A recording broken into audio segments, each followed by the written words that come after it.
Bossing Vic Soto at The Kingdom niyanig lahat, trending at viral pa rin ngayong 2026.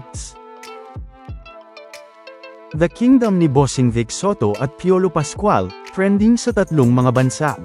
Saang mga bansa kaya ito? Bagong pasabog ng Eat Bulaga, ikakagulat ng lahat. Talaga namang ilang araw nang ang pinag-uusapan ang pasabog ng Eat Bulaga, na marami nang ang nag-aabang, na matatanda ang unang ang inanunsyo ni Bossing Vic Soto noong Miyerkules January 7. Nauna na nga nating napag-usapan. At muli ngang inulit ni Bossing noong Huwebes January 8, 2026, na ayon nga kay Bossing, ay sa Holy Week daw, ay may first time nga lang daw na mangyayari sa Eat Bulaga.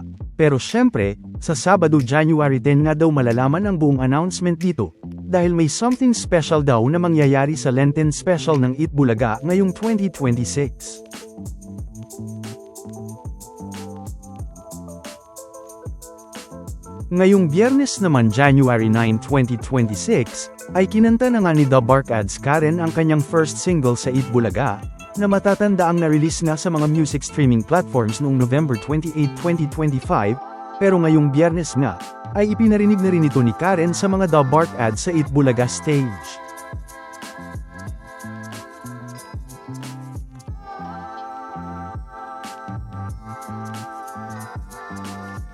Samantala, talaga namang niyanig nga ng The Kingdom ang tatlong bansa, dahil hindi nga lang ito nag-number 1 at nakapasok sa top 10 sa Netflix sa Pilipinas, kundi maging sa dalawa pang ang mga bansa. Pero, pag-uusapan nga natin yan maya-maya lang. Dahil noong Huwebes lang January 8, 2026, ay nangyari na nga ang storycon ng The Kingdom Magkabilang Mundo, kasama ang mga cast, production staff, executives, at syempre ang direktor nito na si Michael Tubiera.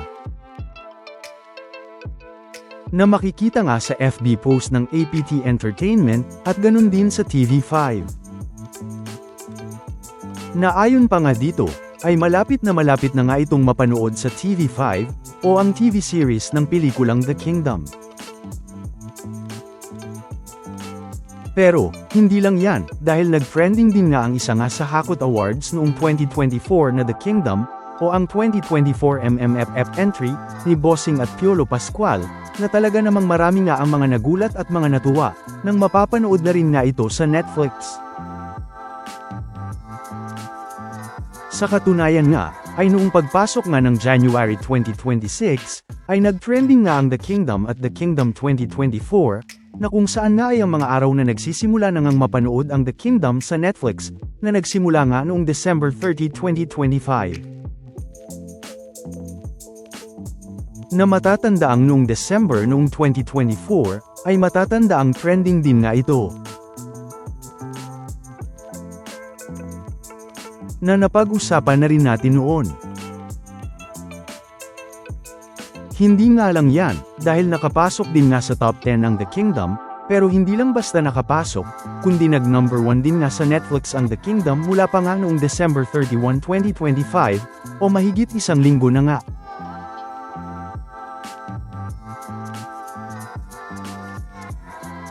Na makikita din naman sa post ng APT Entertainment sa kanilang FB, na mababasa nga dito na, The Kingdom is number 1. Stream the award-winning masterpiece on Netflix and enter the Kingdom of Kalayaan.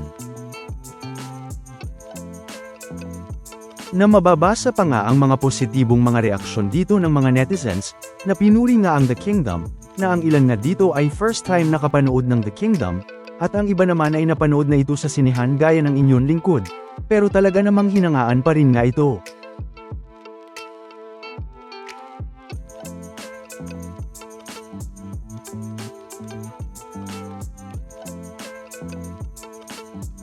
Pero, hindi nga lang yan, dahil nananatili pa rin nga itong pasok sa top 10 movies sa Netflix hanggang ngayon.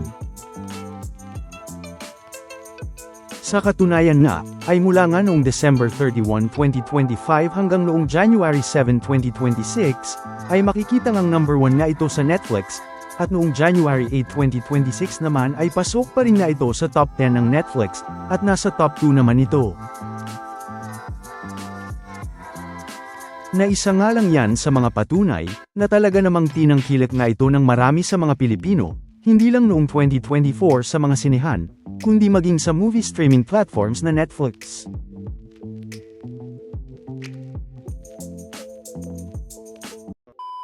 Welcome back mga ka-highlights! Bago tayo magpatuloy ay maaaring mag-subscribe at i-click ang notification bell para updated kayo sa mga susunod pang videos, at paki-like na rin ang video, share at mag-comment na rin. Maraming salamat po.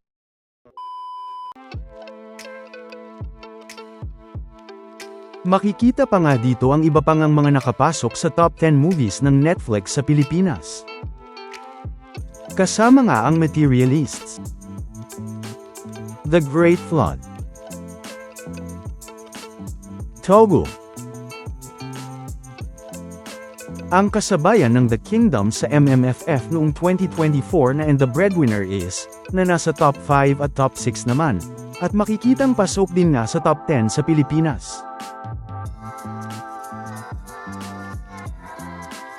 The Shallows, K-pop Demon Hunters, The Call of the Wild, Night Swim, at ang Sunshine.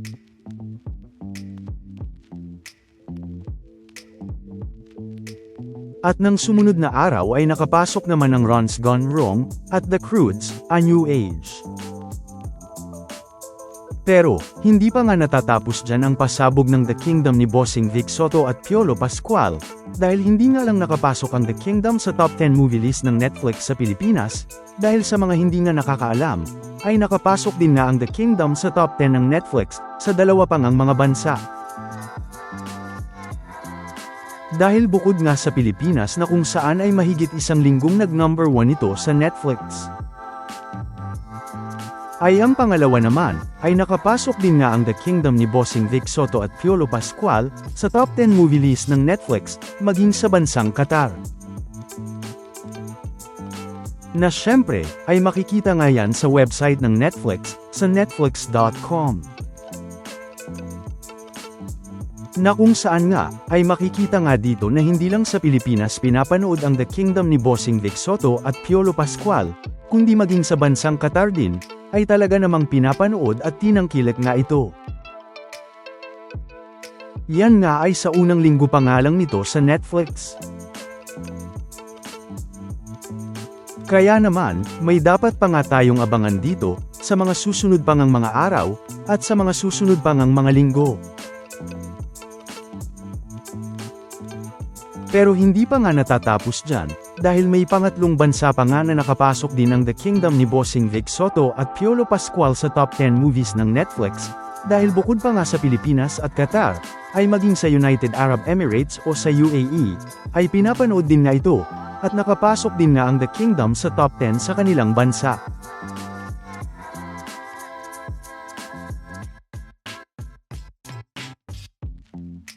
Makikita pa nga dito na ilang araw nag-number 1 ang The Kingdom sa Pilipinas. Sa Qatar naman ay makikitang umabot naman ito sa number 4, number 5, at umabot din sa number 6 sa top 10 movies ng Netflix sa Qatar.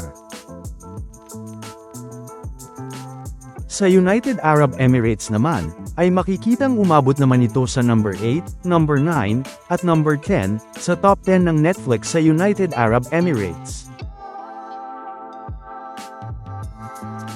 Na makikita nga dito, kung gaano din kalakas ang The Kingdom, na hindi nga lang pinanood sa Pilipinas, kundi sa dalawa pang ang mga bansa, gaya ng Qatar at United Arab Emirates.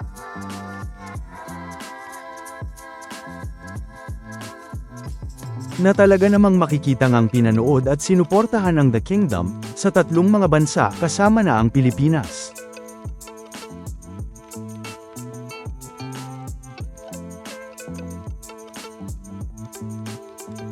Samantala, ano naman ang mga masasabi nyo, patungkol sa mga napag-usapan natin, sa video na ito?